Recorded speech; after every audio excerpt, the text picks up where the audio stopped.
the 13th of July, and Putin had a heart attack. We got caught, look. We ended up in the database, those damn bastards. Russian ships in the Pacific and Northern fleets, nuclear submarines, are under a new attack by the SBU.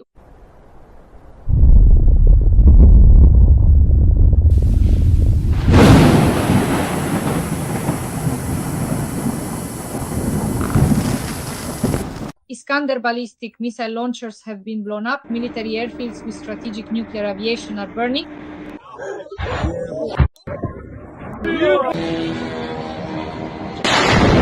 The SBU attacked facilities of Russia's nuclear triad. Something's on fire. Factories producing the formidable Topol and YARS intercontinental nuclear ballistic missiles have been completely blown up. This means Russia's entire nuclear triad is now under a significant and direct attack. Breaking news, friends. Ukraine has successfully attacked 2 strategic nuclear airfields, causing considerable damage and raising serious concerns.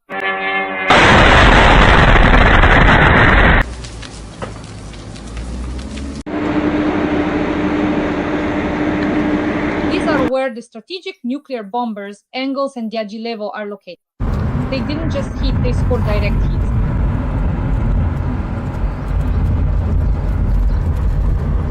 For the first time, Ukraine has attacked ballistic missiles in Bryansk.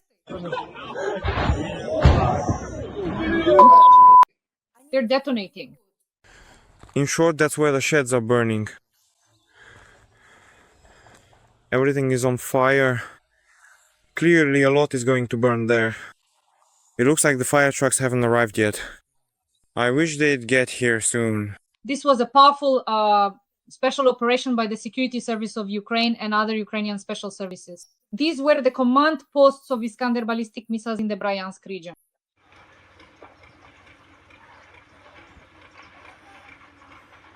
Ukraine is also preparing to attack Russian ships in the Pacific Ocean. According to reports, Kyiv is planning an operation using naval drones hidden in cargo containers to strike Russian ships and their allies in the northern part of the Pacific Ocean. Ukraine has attacked 2 out of 3 elements of the nuclear triad and is continuing further. A new phase of the SBU special operation is being prepared. Moreover, the Yaroslavl motor plant was on fire in Russia. This is one of the plants where engines are manufactured for the Topol M complex vehicles, the intercontinental nuclear missiles Topol M, in other words, essentially the nuclear triad. Let's discuss all this with the President of the Assembly of the Peoples of the Caucasus, Ruslan Kutaev. Ruslan Khamdich, welcome. Dasha, good afternoon. Greetings to our viewers. Ruslan Khamdich, we attacked ballistic missile launchers in Bryansk. This is a historic event. Let's start with that. What do you think about the attacks by the armed forces of Ukraine?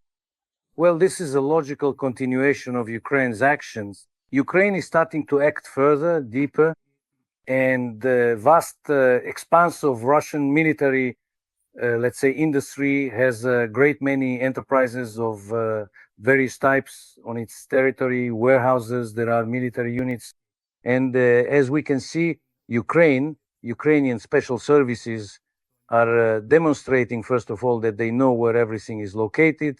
Secondly, that they can reach these targets. And thirdly, that they have begun to systematically and quite dynamically carry out work to destroy all of this. You were right to mention here, these are intercontinental ballistic missiles capable of carrying a nuclear warhead.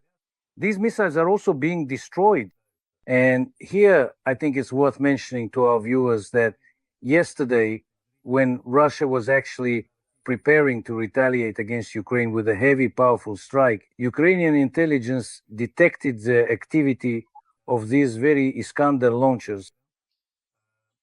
It is known for certain that 1 Iskander launcher was destroyed and 2 were damaged.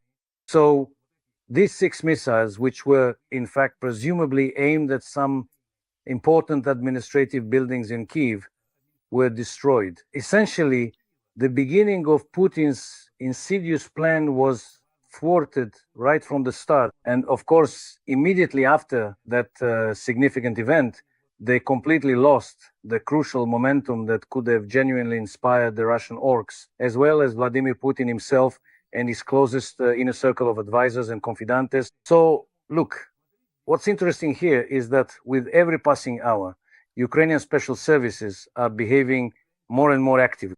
They are not only inflicting damage, but even in real time, they manage to observe, gather intelligence on the actions of Russian missile systems, destroy them, and cause losses. This is a significant improvement in the skills and conduct of Ukrainian special services, military command, and of course, those drone operators and missile crews.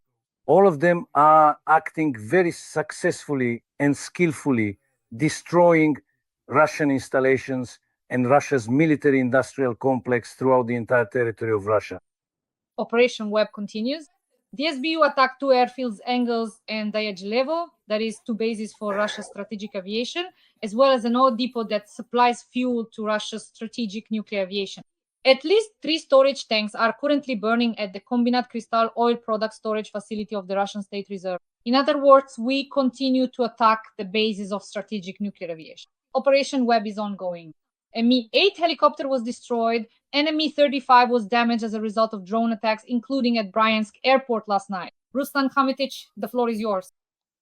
These reserves, the state fuel reserves, aviation fuel eyes, 3 tanks were hit, but according to the latest information, everything is already leaking out of there, and 3 more tanks have caught fire, and this is ongoing. It's possible that the fire will continue, as we know from similar incidents at oil depots. It's often impossible to even contain such a blaze. As a rule, the fire spreads from one tank to another, engulfing industrial facilities as well, such as oil processing plants, and all of it, let's say, becomes consumed by the flames. I think the situation there is still unresolved. The fire is still burning, and it's not yet clear how much will be destroyed as a result of this operation and the actions of the Ukrainian side. The fact that Ukraine is preparing attacks on Russian ships in the Pacific Ocean and that Sevastopol and Crimea have been hit by Neptunes, we'll discuss that a bit later. But for now, I'd like us to focus on a very interesting and important topic. Friends, please like this video, subscribe to my YouTube channel, and let me know your thoughts in the comments. This is about something like a hazelnut exploding in the sky over Kazakhstan and breaking apart into pieces. And the first to report this were Russian military correspondents, also known as Russian war reporters or Z-bloggers. They wrote about the failed launch of the Oreshnik. Kapustin Yar is close to the border with Kazakhstan. That night, Putin decided to attack Ukraine. He did attack it, and he surely wanted to use the Oreshnik, an intercontinental missile. The question is, does this Oreshnik actually exist? Did it explode? And why did it explode, Ruslan Kutaev? Let's think this through together. First of all, I served in Kopeysk. I served at the very base, the testing ground we're talking about now, in the automotive troops of the rocket and artillery forces. And indeed, intercontinental ballistic missile tests were conducted there. There, the Astrakhan region borders Kazakhstan, which at that time was the Guryev region. And indeed, tests were conducted there. That's where they were launched. And this launch was supposed to, analyze what the experts are saying. The Oreshnik was most likely launched. And the fact that we have pictures and recordings most likely indicates that somewhere over the steppes, the Kazakh steppes, this Oreshnik exploded in the air, and it actually was not able to complete, and not only to complete, but for the most part, even to begin its course toward Ukraine. What does this tell us? We know that the first time when they targeted the Dnipropetrovsk region, the Oreshnik accomplished less than 5% of what Russia had expected. There was no destruction there. They hit a training center there, and that was all they managed to do. And now, too, it seems they tried to use the Oreshnik for this purpose again. They were very upset. They needed to show the orcs back in Russia that they were still a force to be reckoned with, that they could do something, scare someone, but it's not working. It's just not working. They had a failure with the Iskanders. Ukraine destroyed them when they were brought to the front line in the Bryansk region for an attack on Kyiv. With the Oreshnik, as we can see, it was a fiasco. Russian rocket troops and artillerymen are failing on all fronts. No matter how hard they try, it's not working for them. It's not working because all of this is built exclusively on Soviet-era weaponry. They have nothing. They haven't accomplished anything. all their claims, all those cartoons have remained just cartoons. And they can't move beyond that. This is the problem of Putin, the Russian armed forces, and this entire Russian fascist horde that would like to drown the entire population of Ukraine in blood. It's not because they don't want to, it's because it just doesn't happen. They can't do it. This is what we need to understand and be aware of. Ruslan Kutaev. Let's return to the topic of Russia's nuclear triad, which everyone is talking about now, and which in fact was attacked by Ukraine and its intelligence services. All the world leaders have written about this now. They even reported it. Kaja Kallas officially stated that this is unprecedented. The Prime Minister of the United Kingdom, and even Donald Trump, through his sources, conveyed that he too is stunned by the SBU special operation. And here last time we talked about the need to attack the Russian Federation's fleet, the nuclear submarines. There is the Northern Fleet of the Russian Federation, which was attacked. And there is the Pacific Fleet of the Russian Federation. We discussed this with you. And just before our stream today, the Washington Post published a piece saying that Ukraine is preparing attacks on Russian ships in the Pacific Ocean. According to the publication, Kyiv is planning an operation to use naval drones hidden in cargo containers to strike Russian ships and their allies in the northern part of the Pacific Ocean. But it's very hard for me to imagine that Ukrainian intelligence agencies would announce their attacks through the Washington Post. Why was this done? Let's, in general, discuss the attacks on the Pacific Fleet, on the Northern Fleet, and how much of a blow this would actually be for Putin. Dasha, let's first agree on something. The Washington Post, Bloomberg, and other newspapers are not the kind of media outlets that would, let's say, spread fake news. If they wrote about it, then without a doubt they have grounds to say so.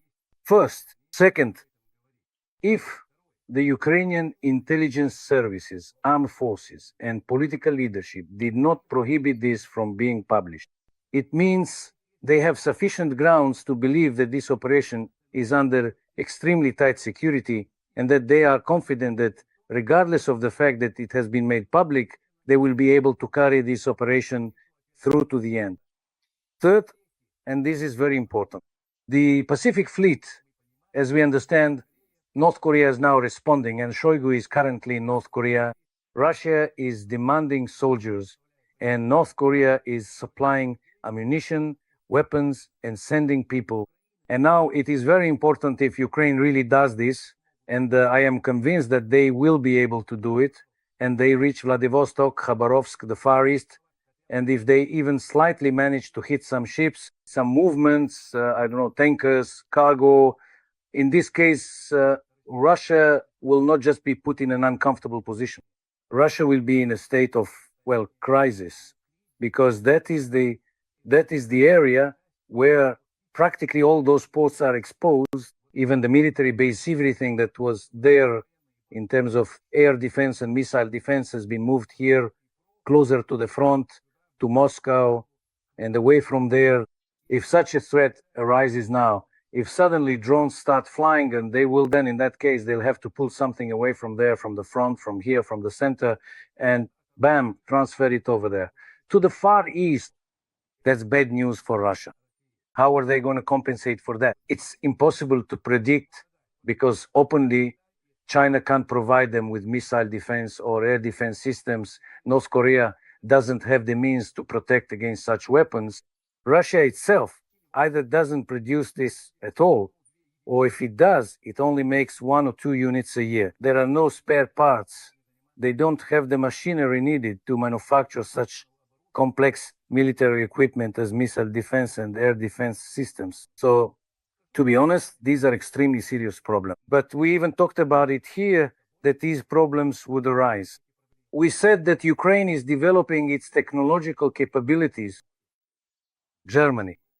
Merz explicitly stated that the joint Ukrainian-German production of military equipment will, in the coming weeks, already be deployed to the front lines, with Ukraine utilizing advanced missiles produced collaboratively by Germany and Ukraine, significantly enhancing their defensive capabilities.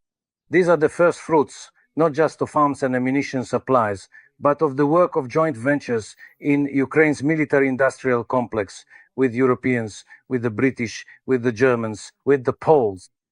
And these are the results. That's why they're able to reach Irkutsk. That's why there are real reasons to believe they'll reach Vladivostok and everywhere else, even Murmansk.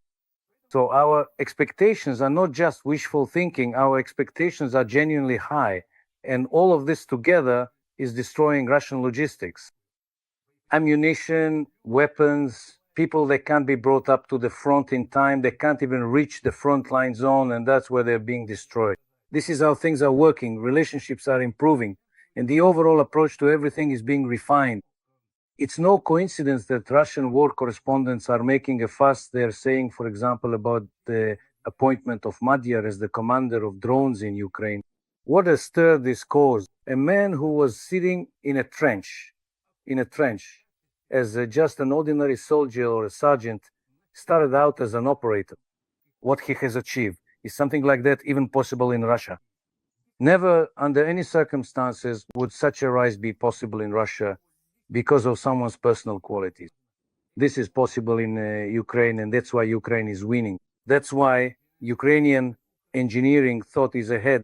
Why is that? Because here, the principle is if you can take the lead, if you know how create, that's the Ukrainian principle, and that's why they're winning. There's no need to be surprised. They will keep advancing. This is the outlook for this war. We can expect another series of explosions in Crimea. Military targets in Simferopol were attacked by Neptunes. There's a kilometer-long line of trucks at the Shonhar checkpoint entering annexed Crimea. A huge number of explosions. And once again, the Kerch Bridge is under attack. There's an alert there. But before we discuss this, what I call the occupied Crimea segment, I want us to talk about a very important point. The West, Europe, and America didn't provide us with all the weapons because they were afraid of nuclear escalation. They were afraid of that nuclear triad. They were afraid that if they gave Ukraine the weapons to win, to attack Russia deep within its territory, to drive the Russians out of our land, Russia would start World War I, II, a nuclear war, and so on. And now Ukraine is showing that we have attacked the nuclear triad Russia and there is no nuclear war. Let's just discuss this precedent together. So Ukraine did this with drones, right? And not with multi-billion-dollar weaponry. In other words, we attacked multi-billion-dollar weapons, about $7 billion in total, using drones, unmanned aerial vehicles. Indeed, because at first, when this nuclear well, more precisely, this aviation of the highest level, specifically strategic aviation, was destroyed. After all, it was assumed that after this, if they ever intended to use nuclear weapons, by the way, they were shouting about this in Russia, in Moscow, the war correspondents there. They were encouraging the political and military leadership to use them if they ever decided to do so. But we knew that they would never do it. Why wouldn't they do it? Because they are hostages of the situation they themselves created. Their families, their money, their status of it depends on the West. They study there, they live there, they keep their money there in the West. They didn't start this war to die, and not for some idea. They started all this because of the whim of a madman who was somehow personally offended deep inside. And that President, young, progressive president of Ukraine, everything about him irritated Putin, his youth, his intelligence, his insight. And so he decided, as he said himself, to teach this jester, this clown, a lesson. And in the end, it turned out that Putin himself was the jester, he was the clown, and he was the coward. As soon as a situation arises that could be even slightly dangerous, he runs away, he hides, he's afraid to make a decision. So after this web of a brilliant operation was carried out, he called Trump. And to little Trump, he was complaining there, saying that Ukraine was committing terrorist acts. And Trump's behavior is unclear. The president of the greatest country, the greatest state, what is he doing? He is, in fact, making some kind of terrorist demands on behalf of a terrorist state. And Trump voices these demands to the whole world. Essentially, these are Putin's demands. Putin is threatening to respond to Ukraine in the harshest way possible. And Trump not only doesn't object, but moreover, he broadcasts this. So it turns out that Trump, in Putin's hands, is the tool used by terrorists. And here is where America failed to do what it was fundamentally obligated to do. There was no action taken, but within America itself, this was given a very serious assessment. They called out Trump. He did this somewhere on his social media, recorded it, and then they quickly removed Trump's recording because it was absolutely clear that Trump had basically caved in and was afraid of Putin. People in America understand that Putin is using Trump as a tool. Putin did everything he could to put pressure on Ukraine. Putin did everything he could to use Trump. He really is using him. And once again, I want to say that taking everything together from different points of view and from different platforms, no matter who is broadcasting or making decisions, Ukraine has not only not retreated, not only not stopped, but as we discussed a bit earlier, Ukraine has continued its operations. Ukraine is not looking back at anyone. Today, Ukraine understands that it will only have what it achieves on its own. It's not European weapons, it's not American weapons, but Ukrainian drones were able to accomplish what they did. And now, as was mentioned in the Washington Post, they didn't say they would strike with American Tomahawks.